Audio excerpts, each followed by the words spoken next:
nyakubahwa perezida wa Repubulika y'u Rwanda Paul Kagame na Madame Jeannette Kagame bakingiwe icyorezo cya COVID-19 ati ndetse umuntu yanatumira umwavuka wo mu ijuru akaba yaza hano.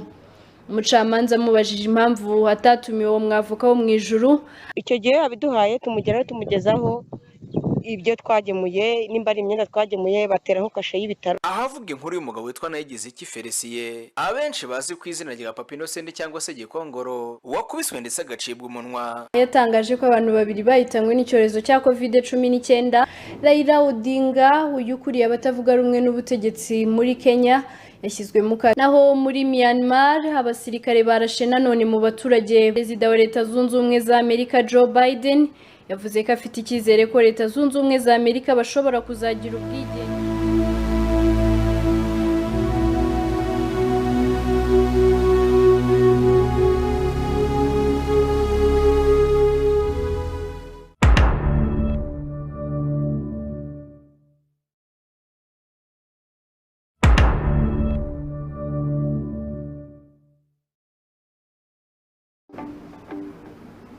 Muraho neza tubahaye ikaze.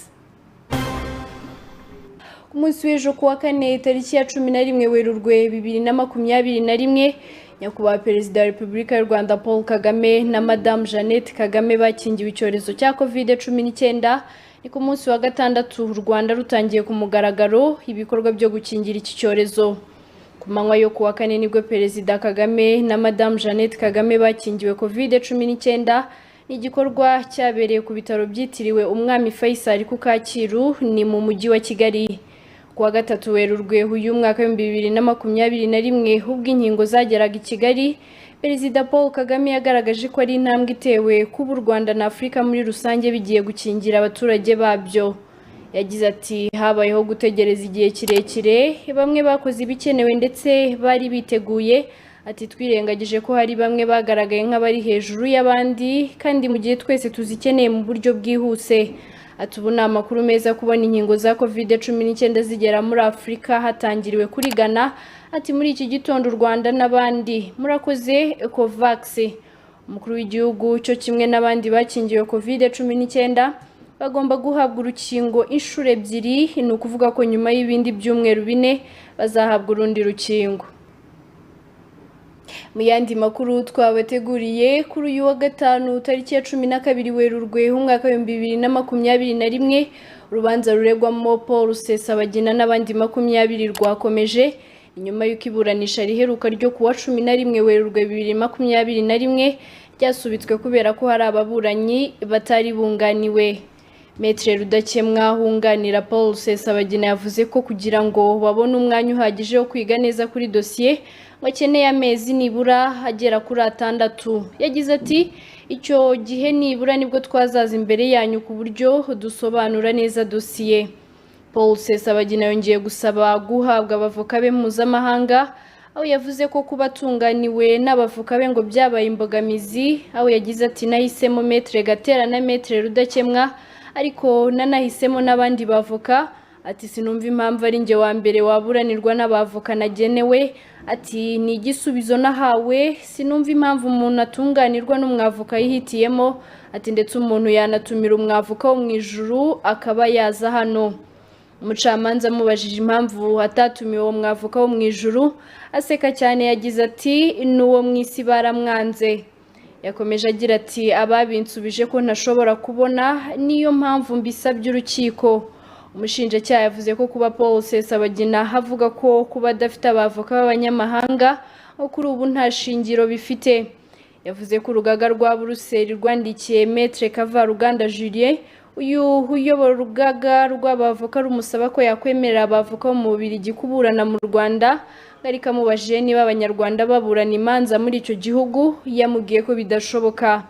Yabajije umwihariko wa Paul Rusesabagina watuma ahabwa abavoka bo hanze mu gihe abanyarwanda bo batemerewe kuburanira mu Bubiligi ndetse ngo birangiriraho. Sabimana Kariste Sankara yasabye ko hakorwa ingengabihe ku buryo Paul Rusesabagina yaziregura nyuma y'abandi bose, aho yagize ati nge niteguye kwiregura igihe cyose. Maître Rudakemwa Felix yavuze ko hamaze iminsi 19 yinjiye muri dossier ya Paul Rusesabagina, aho yavuze ko nta na kimwe cyacuma arageraho yiga kuri dossier.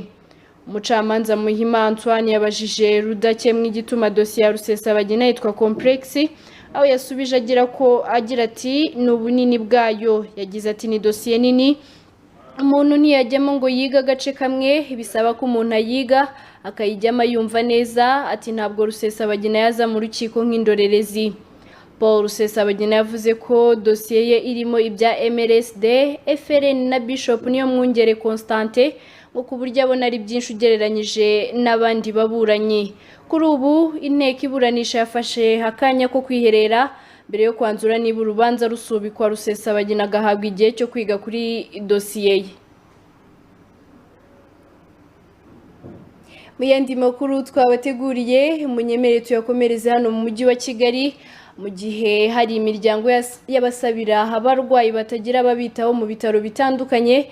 Bamwe mu baturage batuye mu mujyi wa Kigali baravuga ko ngo ababasaba bakomeje kwiyongera bakaba bakeka ko ngo bamwe muri bo baba ari n'abatekamitwe. Janvier Kamanzi Semigabo arakomeza. Ni mu gihe usanga mu bice bitandukanye mu mujyi wa Kigali haba hazwi mu makaritsiye cyangwa hacururizwa ibintu bitandukanye wasanga abantu bavuga ko ari abagira neza bibumbiye hamwe bagakusanya ubufasha bwo gusura abarwayi mu bitaro binyuranye. Gusa bamwe abaturage bavuganye na BTN TV bavuga ko bigoranye gutandukanya abagera ku barwayi mu gihe abandi ngo ari uburyo bushya bwo gusaba bitwaje abarwayi bagamije kubashakiraho amaronko. Ibintu aba bantu bavuga ko benshi muri bo ari abatekamitwe. Iki kibazo cyane bagenda basabirizwa mu muhanda ni imiryango myinshi bavuga ngo twebwe turi abakoranabushake ngo basura abarwayi bavuga ibitaro bitandukanye. Bamwe twababaza bakatubwira ngo bafite ofisi ku Kinamba ngo bitwagira impuhwe n'imbabazi, abandi batwitanga inshuti z'ubuzima ngo tuzabasure kuri iyo ofisi ngo batubwire wabageraho aho bakorera abo bagira impuhwe ugasanga ni muri biro itanga abakozi bo mu rugo ngo n'abashoferi. Ukareba iyo biro kubihuza n'ibyo kumva ni ikibazo. Wabaza ati icyangombwa cyerekana ko mujya gusura abarwayi bakakwereka icyangombwa cy'urusengero kandi baratubwiye ko badakorana n'isengero. Tuba dufite impungenge, twabwiye ati mutubwire momo pay yanyu tubohereze ubufasha tukabasanga turi kubwohereza kuri Blessing Miracle Church ku rusengero. Kuko wenda wa mugani nta n'umuntu abazi icyicaro cyabo aho kiri. Mwanjye ubu urugero mwanjye bangezeho ndabibabaza nese bansigiye nimero zabo. Ndabaza nese ukeneye kubajyamo bisaba iki? Ati ni wa mutima ukunda. Icyifuzo ni uko nyine nk'ubuyobozi twajya tumenya ahantu runaka bakorera, urabona yuko baba bafite diresi tukajya tumenya ahantu tubasanga twabonye ya nkunga runaka. Ku ruhande rw'abasabira abarwayi nabo bavuga ko bamwe abaturage ngo babashidikanyaho ngo mu gihe bari mu gukusanya imfashanyo bagenera abarwayi mu bitaro. Imbogamizi duhura nazo, duhura n'abantu batwita abatekamutwe ya besikoro. Rimwe na rimwe hakaba harimo n'abatwima bavuga ngo ntabwo tubigezayo. Icyo gihe iyo bitubwiye tuba dufite igipapuro nimba ari isabune yaduhaye wa muntu, nimba ari inkunga y'umwenda yaduhaye. Icyo gihe yabiduhaye tumugeraho tumugezaho ibyo twagemuye, nimba ari imyenda twagemuye bateraho kashe y'ibitaro tugagaruka tumwereka igisubizo cy'uko bya bintu yaduhaye ya nkunga yabagezeho. Icyo dusaba abaturage badushidikanyaho ni uko wenda bajya bemera ibyo tuvuga kubera ko ntabwo turi abatekamitwe, kuko inkunga z'abaturage baduhaye tuzigeza ku bitaro. Ntabwo dukorana n'amadini kuko umuntu wese uri kwa muganga udafite umuntu umwitaho tumugeraho. Ku murongo wa telefone twavuganye n'umuyobozi wabasabira abarwayi ubufasha witwa Egide, umuyobozi w'impano y'ubuzima, atubwira ko bo ari impuzamatorero ngo nta dini bashingiyeho.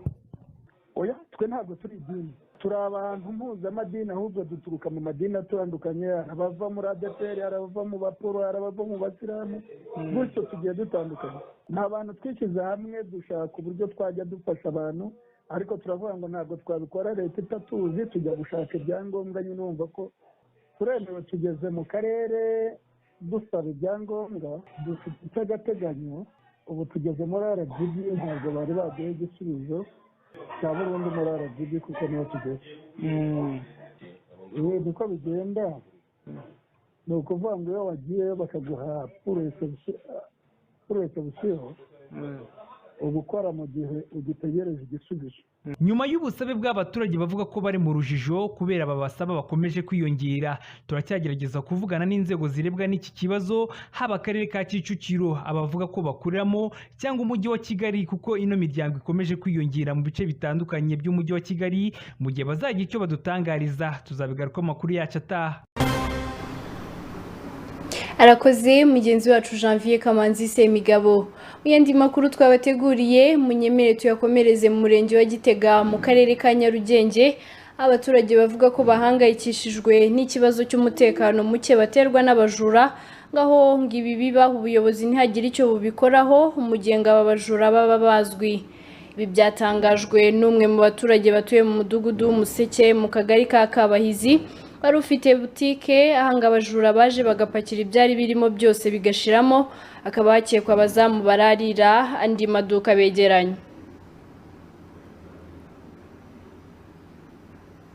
Munyemerere amakuru yacu tuyakomereze mu ntara y'Amajyepfo mu karere ka Muhanga, aho haraye havuzwe inkuru y'umugabo waciwe umunwa azizwa ideni ry'amafaranga 3,000 y'u Rwanda. Ndetse mu makuru BTN TV yacukumbuye nuko uwamumuciye uyu munwa bari basanzwe bafitanye amakimbirane ngo bitewe nuko yamwinjiriye umugore. Naho umunyamabanga nshingwabikorwa w'umurenge wa Nyamabuye yatangaje ko ibi bidakwiye, maze asaba abaturage kutajya bihanira. Mahoro Samson arakomeza. Ni mu karere ka Muhanga mu murenge wa Nyamabuye mu kagari ka Gifumba ho mu mudugudu wa Rugarama, ahavuga inkuru y'umugabo witwa Nayigiziki Felicien, abenshi bazi ku izina rya Papa Innocent cyangwa se Gikongoro, wakubiswe ndetse agacibwa umunwa azira ideni ry'amafaranga 3,000 y'u Rwanda. Umucuruzi ucururiza mu iduka yo muri aka gasantere ka Rugarama bivuga ko uyu Gikongoro yaje kuguramo umugati, yabwiye BTN TV ko ngo uyu mugabo arasanzwe abereye ideni, yaje akamusingira maze akamukubita. Yaje kugura isigara yo kunywa, asohotse aza umugabo aturutse hariya hepfo ucuruza resitora, aza avuga ko amurimwe amafaranga, ahita amufata batangira kurwana, barategana bitura hasi. Bamaze kwitura hasi ngo ahita avuga ati urandumye, kwa kuvuga ko amurumye, tubakirane dusanga umuntu urimo kuva amaraso ubonyangaha nuko byagenze. Hari abandi babwiye BTN TV ko ngo uburyo uyu mugabo yasingiremo Nayigiziki Felicien maze akamukubita ngo bwari butunganye ku buryo bitari kuborohera kubakiza. Ukuntu mbibonye narinje uyu mugabo akenshi na kenshi dukorana akazi kuko nanjye nkurebera ko bisanzwe, ariko noneho uwo mugabo njye kubona munatsingira uwo nguwo yari afite n'icyo mu ntoki mbona agikura mu mufuka, amukasa umunwa. Uyu mugabo ageze akarengane, burya niba ugiye ahantu umuntu akagufata akagukubita akakugira uku nguku nawe uri umuntu kuti waba udufite akarengane. Uyu muntu ari n'ikibazo arahohotewe cyane, abana ko abantu bakora nk'imwe bakomye gukurikiranwa n'ubutabera. Nubwo bwose bivuga ko ngo uyu Nayigiziki Felicien ngo yaba yakubiswe kubera ideni ry'amafaranga 3,000, mu ijwi rye nibwo aterenga bibwiye BTN TV yatubwiye ko ngo arasanzwe afitanye amakimbirane n'uyu mugabo witwa Niyonkuru Jean Dodier, ngo ari nayo mvano yo kuba yamukubise. Yewe kora akazi k'ibiraka bisanzwe, icyo cyose ndagikora, urumva. Ariko ntangajwe nuko nari kumwe na mugenzi wanjye bita Nshuti, urumva, twe turi kuganira, najya kugura umugati kugira ngo ushyire abana, hashiduka uwo muhungu agize gutya, uko byagenze, urumva. Umuhungu dusanzwe dufitanye amakimbirane, urumva. Ngiye kubona mbona ngize gutya, bikumvikana ntabwo ndi gutanga itangazo, nuko nyine bigenze mu bifate nk'abayobozi ko muzajye murenganura abarengana. Ni icyuma kuko nta ngumi yagera gutya umuntu. Ibyo asaba ko ubuyobozi bwandenganura nabona nkize, njye nashima Imana. Mu bucukumbuzi BTN TV yakoreye inyuma ya kamera ndetse na mikoro, ivuga ko ngo uyu mugabo Niyonkuru Jean Dodier ngo yaba yarasanzwe yarinjiye umugore w'uyu Nayigiziki Felicien, ari nayo yabaye intandaro y'amakimbirane bagiranye. Agira umuhungu umpuriza 500, ibyo mfite byose turagenda na moto ndimo abijyana, mfite musaza n'itahiri iwacu. Abaganira na BTN TV batubwiye ko ngo niyo umuntu yaba arimo ideni undi bitakabaye intandaro yo kumwangiza ndetse no kwihanira, ngo ahubwo yagakwiye kwegera inzego z'ibanze zikabakiranura, dore ko ngo amagara aruta amagana. Ariko nyine nk'inama tugira abantu, cyambere ntabwo twabwira abakiriya kugira ngo bajye bambura abantu, ariko nanone bibaho ko umuntu ashobora kuba kurimo amafaranga atari yayabona, uramworohera ugategereza igihe yazayabonera kugira ngo abashe ko kwishyura kuko wamukopye umwizeye. Nanone aho kugira ngo wihanire wakwitabaza ubuyobozi, haba hari ubuyobozi bwa santere y'ubucuruzi, hari ubuyobozi bw'isibo, ubuyobozi bw'umudugudu ndetse n'ubuyobozi bw'akagari, abo bose bafashe umuntu. Nubwo bwose umugore wa Niyonkuru Jean Dodi yabwiye BTN TV ko umugabo we atigeze akora urugomo, uwo bivuga ko yinjiriye umugore, harabaganira BTN TV baduhamirije ko uyu mugabo we yakoresheje icyuma akatuye umuntu. Ntabwo ari icyuma bakoresheje, yamusanze aramubwira ngo mu mafaranga yanjye. Umugabo amwatsa amafaranga, umugabo ahita kuri umugabo wanjye amushanyura ikoti, nuko yamwishyuje. Umugabo yakora ko ahantu bari hagaze hari n'abandi bantu, aramwinyugushura ahita yikubita muri rigori, niyo yakomerekeje uriya munwa we. Kuri uno rukomo rukabije fata umuntu ukamukata umunwa kuri noneho bikoreshejwe noneho ibikoresho bya gakondo nk'ibyo byuma byose ibintu bigomba gukurikira. Murana ari akarengane? Akarengane gakomeye ahubwo. Amukasa umunwa. Ku murongo wa telefone BTN TV ivugana n'umunyamabanga nshingwabikorwa w'umurenge wa Nyamabuye Nshimiyimana Jean Claude yatubwiye byinshi kuri iyi nkuru. Nk'uko mubivuze, birashoboka yuko hagati y'abantu abaturage hashobora kuba ikibazo, hakabaho amasezerano runaka, ariko igihugu cyacu inzego zubatse, hari ubuyobozi kuva ku kigero kuzamuka kugera ku rwego rw'igihugu, ku buryo umuntu wese ufite ikibazo n'undi adashobora kubura inzego z'ubuyobozi. Icyo navuga rero ni uko ngira ngo ntabwo dutuma n'ubundi duhora tubwira abaturage bacu, ni uko niba umuntu agiranye n'undi kibazo ntabwo yihutira kwihanira ngo abe ari we wishakira ubutabera, ahubwo yiyambaza inzego zibishinzwe, inzego z'ubuyobozi zikamufasha, zikabahuza, zigakemura icyo kibazo. Ibinaniranye nyine ku rwego urwo ari rwo rwose bishyikirizwa urundi rwego, ariko igisubizo kikaboneka hatavuyemo ibibazo nk'ibyo ngibyo byo bishobora kuvamo n'ibyaha bishobora gutuma haba hashobora kuvamo n'ibihano binakomeye nko gufunga n'ibindi n'ibindi. Urumva iyo hajemo gukubita no gukomeretsa, ibyo ngibyo biba byageze mu rwego rw'ubugenzacyaha n'ubushinjacyaha. Nyamara byashobokaga yuko niba hari amafaranga yari amufitiye, yashoboraga kwegera ubuyobozi bukamufasha, bukabahuza, ufite ideni akishyura mugenzi we hatabayemo ibyo byose. Nicyo rero dushishikariza abaturage yuko ikibazo icyo ari cyo cyose kibonetse hagati yabo, biyambaza ubuyobozi bukabafasha kugira ngo gikemuke. Hirya no hino mu gihugu hakunze kumvikana amakimbirane ashingiye ku gucana inyuma, rimwe na rimwe amakimbirane akavamo intonganya ndetse n'urugomo, byarimba bikaviramo bamwe urupfu. Ariko Nayigize iki Felicien we byamuviremo gucibwa umunwa, nyamara binavuga ko ari we wari yatwariwe umugore. Arakoze mugenzi wacu Mahoro Samson. Tukiri mu makuru ari kuvugwa hano mu Rwanda, ku munsi w'ejo Minisiteri y'Ubuzima yatangaje ko abantu babiri bahitanywe n'icyorezo cya COVID-19.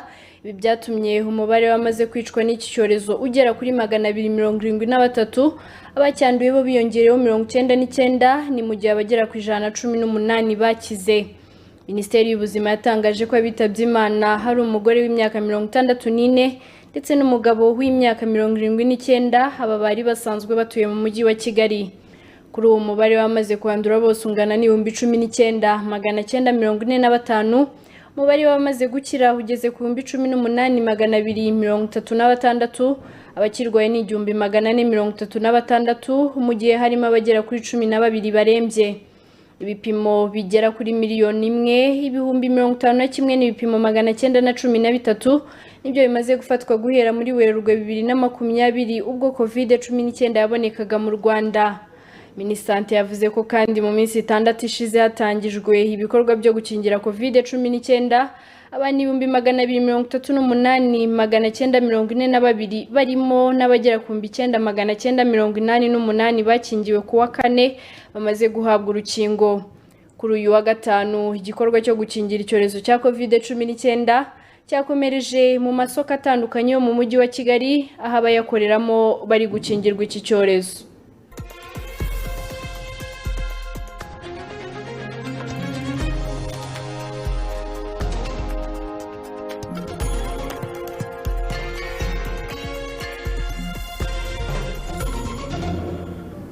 Ikaze mu makuru avugwa hanze y'u Rwanda, na makuru tugiye guhera mu gihugu cya Kenya.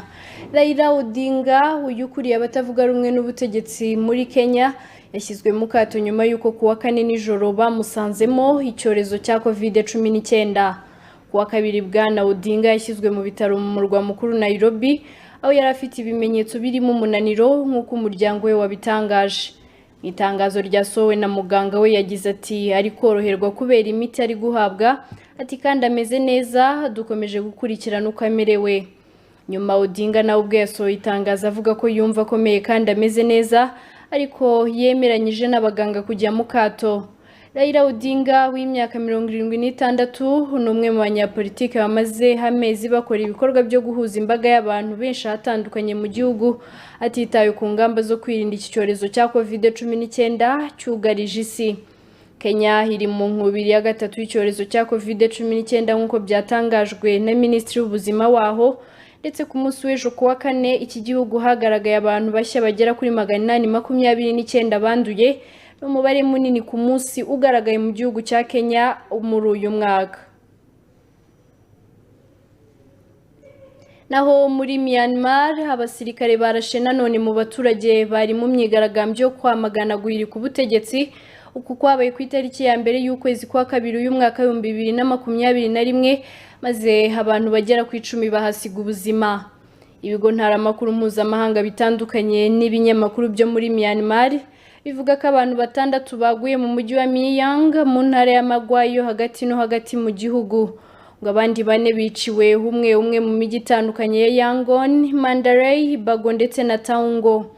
Abarashwe ku munsi w'ejo biyongereye ku bandi byibura 60 bishwe mbere yabo, ndetse imiryango iharanira uburenganzira bwa muntu nka Amnesty International ndetse n'ishyirahamwe riharanira uburenganzira bw'imfungwa za politike ryo muri Myanmar bavuze ko abenshi bazira amasasu y'intambara, ndetse abamaze gutabwa muri yombi barenga 2,000.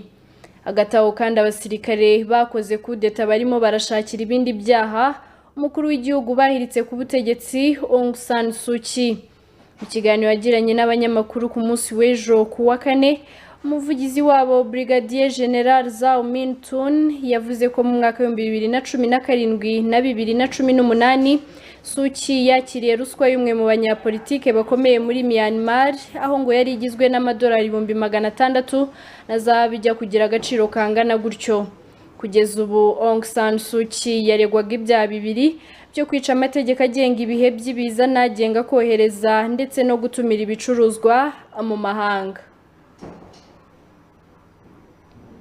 Mu yandi makuru hari kuvugwa hanze y'u Rwanda, Perezida wa Leta Zunze Ubumwe za Amerika Joe Biden yavuze ko afite icyizere ko Leta Zunze Ubumwe za Amerika bashobora kuzagira ubwigenge ku ya 4 Nyakanga 2021, ngo icyorezo cya COVID-19 kikaba cyarandutse mu gihe abantu baba bemewe gukingirwa.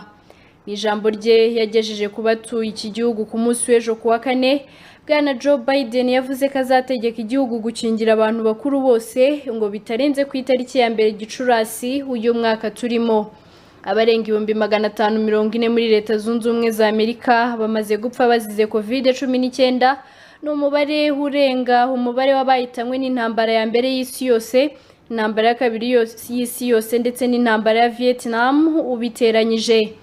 Mu ijambo rye Perezida Joe Biden yashyizeho ingengabihe higize amatsinda mato ngo ashobora kongera guhurira hamwe. Yagize ati niba ibi tubikoreye hamwe bitarenze ku ya 4 Nyakanga, hari amahirwe menshi ko wowe, umuryango wawe n'inshuti mushobora guhurira mu gikari cyawe cyangwa mu gace mutuyemo kandi mugateka cyangwa barbecue mukizihiza umunsi w'ubwigenge.